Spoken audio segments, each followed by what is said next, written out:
জয় গুরু। পরম দয়াল আমার, তোমার চরণে জানাই ভূমিষ্ঠ প্রণাম। আর আপনাদের প্রত্যেককে জানাই আনন্দিত জয় গুরু। আজকে আলোচনা করব, অনেকে পেচ্ছাপ করে জল নেয় না, অনেকে নেয় অনেকে নেয় না, অনেক সময় নিচ্ছে। এটা কিন্তু ছেলেদের ক্ষেত্রে, অনেক সময় নিচ্ছে না। আপনি কি জানেন কি ক্ষতি হচ্ছে আপনার? আর একটা প্রশ্ন, সেটা হচ্ছে অনেকে চা খায়, যাদের অভ্যাস সকালবেলা বাড়িতে চা অনেকেই খায়। আবার কোথাও আত্মীয় স্বজনের বাড়ি গেল, তো সেখানে যদি চা করে দেয় অবশ্যই খায়। তবে চা খাওয়ার পরে কি হাত ধোন? অনেকে হাত ধোয়, অনেকে ধোয় না।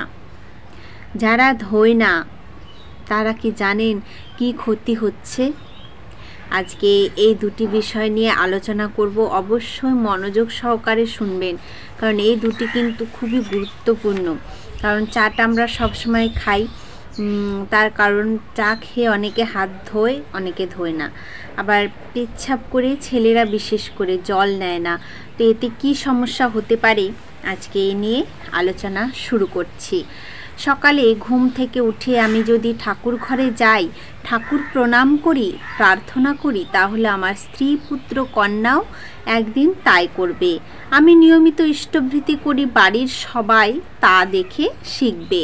কিন্তু ছেলেপেলেরা যদি দেখে বাবা সকালে শুধু পকেটে হাত ঢুকিয়ে পয়সা তুলে রাখে, তখন বাড়ির সবাই তা দেখে ভাববে তাহলে ওরকম করলেই হয়। তাই কিছু শেখাতে হলে আগে নিজে ঠিক মতো করতে হয়। এজন্য ক্লেশ সুখ প্রিয়তা হচ্ছে সবচেয়ে বড় জিনিস।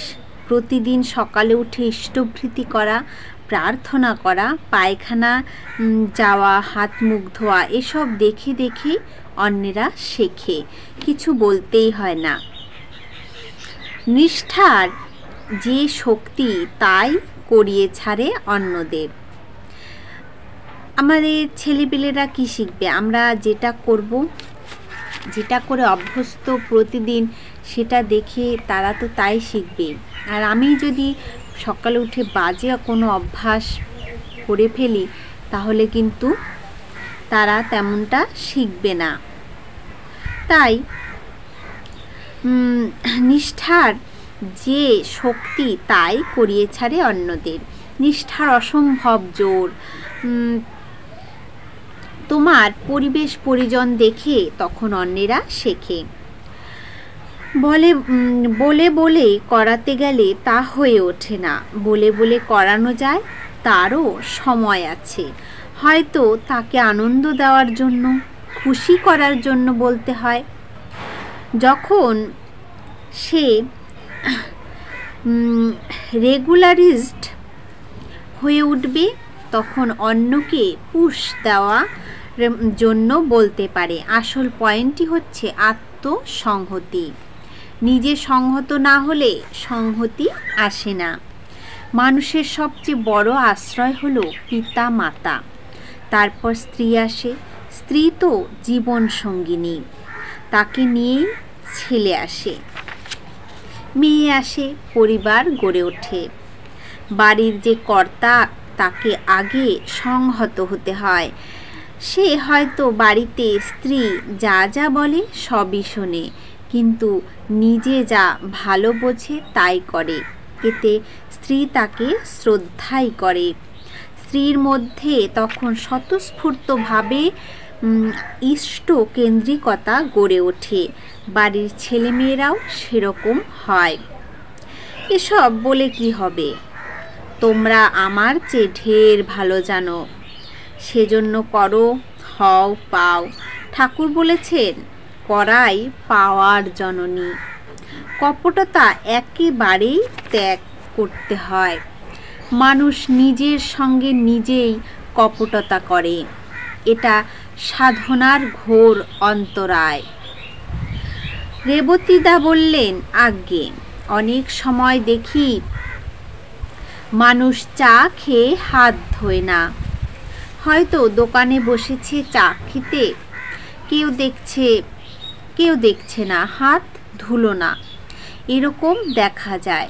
শ্রী শ্রী পিতৃদেব বললেন, হ্যাঁ, কোনো সময় পেচ্ছাপ করে জল নিলাম, আবার কোনো সময় নিলাম না, এসব কপটতা। আর কপটতা ত্যাগ করতে হয়। তখন যা যা বলি তা তা লোকে শোনে।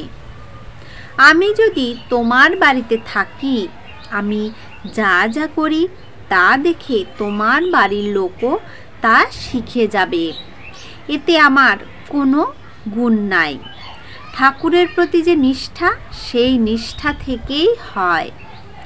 রেবতীদা বললেন, আজ্ঞে, নিষ্ঠার কি শক্তি তা আপনাকে দেখেই বোঝা যায়। আপনি যা যা করেন কোনোদিনও তার ব্যতিক্রম দেখিনি। কিছুদিন আগে আপনার গায়ে তখন বেশ জ্বর, তবু দেখি বিনতি প্রার্থনা করে চলেছেন। শ্রী শ্রী পিতৃদেব বললেন, হ্যাঁ, তখন আমার গায়ে 104 ডিগ্রি জ্বর। এত জ্বর, কাপড় পরতে পারছি না, বিনতিতে বসলাম, প্রার্থনার পর আবার শুয়ে পড়লাম। প্রার্থনা করেছি কিন্তু জ্ঞান থাকেনি কি প্রার্থনা করলাম। পরদিন বাবু আমাকে জানালো, আমি ওই দিন সান্ধ্য বিনতির সময় প্রভাতী বিনতি করেছি। শ্রী শ্রী পিতৃদেব বলে চলেছেন, সকলেরই এরকম হতে পারে, নিষ্ঠা থেকে সব হয়। ঠাকুর বলেছেন, নিষ্ঠা, আনুগত্য, কৃতি সম্বেক চাই। নিষ্ঠা থেকে আনুগত্য আসে, আবার আনুগত্য থেকেই নিষ্ঠা আসে, তা থেকে আসে কৃতি সম্বেক। তিনটাই ইন্টারলিঙ্কড। করতে করতে ভক্তি আসে, অনুরাগ আসে। তাই এই তিনটি যে নিষ্ঠা, কৃতি সম্বেক আর হচ্ছে আনুগত্য, এই তিনটি কিন্তু আমাদের অবশ্যই মেনে চলতে হবে। নিষ্ঠা থেকে আসে আনুগত্য, আবার আনুগত্য থেকেই কিন্তু আসে কৃতি সম্বেক। আধার অনুযায়ী এসব হয়, তার জন্য ব্যাকুলতা চাই, এটাই আসল ব্যাপার। ব্যাকুলতা থাকলে সব হয়। রেবতীদা বললেন, আজ্ঞে, আপনি আমাদের হওয়ার কথা বললেন। যজন যাজন ইষ্টভৃতি ঠিক ঠিক করার মধ্য দিয়ে যত ইষ্টের সঙ্গে সংহত থাকব, ততই তো পরিবার পরিবেশের সঙ্গে সংহতি আসবে। তাই আমাদের কিন্তু উচিত যে আমাদের অভ্যাসটাকে ঠিক রাখার। আর এই অভ্যাসটা আমরা যদি ঠিকঠাক মতো রাখতে পারি, তবেই আমাদের সন্তানরা সেই অভ্যাস ধরে চলতে পারবে।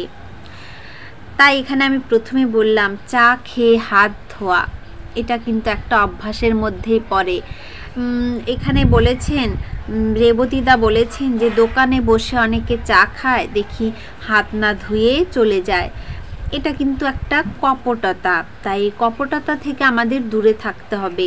আর অনেকে পেচ্ছাপ করে জল নেয় না, এই কপটতা থেকেও দূরে থাকতে হবে। পেচ্ছাপ করে অবশ্যই জল নেবেন, ছেলে হোক বা মেয়ে হোক। এখানে শ্রী শ্রী পিতৃদেব বলেছেন, এগুলো কপটতা, এগুলো দেখে বাচ্চারাও কিন্তু শিখবে। তাই বাচ্চাদের মানে বাড়ির সকলেই যদি প্রথম থেকে কপটতা না করি, প্রথম থেকে যদি আমরা নিষ্ঠা, আনুগত্য, কৃতি সম্বেক এগুলোর উপরে নির্ভর হয়ে থাকি, তাহলে কিন্তু এই তিনটি থেকে কি আসে? ভক্তি আসে। ভক্তি থেকে আসে অনুরাগ। আর এই অনুরাগ যখনই আসবে, তখনই ঠাকুরের প্রতি নিষ্ঠা বাড়বে, ইষ্টের প্রতি আমাদের নিষ্ঠা বাড়বে, ইষ্টের জন্য আমরা ব্যাকুলতা অনুভব করব। তাই আমরা যদি ইষ্টের প্রতি অনুরাগ পোষণ করতে চাই, তাহলে কিন্তু অতি অবশ্যই আমাদের অভ্যাসগুলোকে পাল্টাতে হবে। আর এই কপটতা থেকে আমাদের দূরে থাকতে হবে। আজকের আলোচনা প্রসঙ্গ এই পর্যন্তই। জয় গুরু।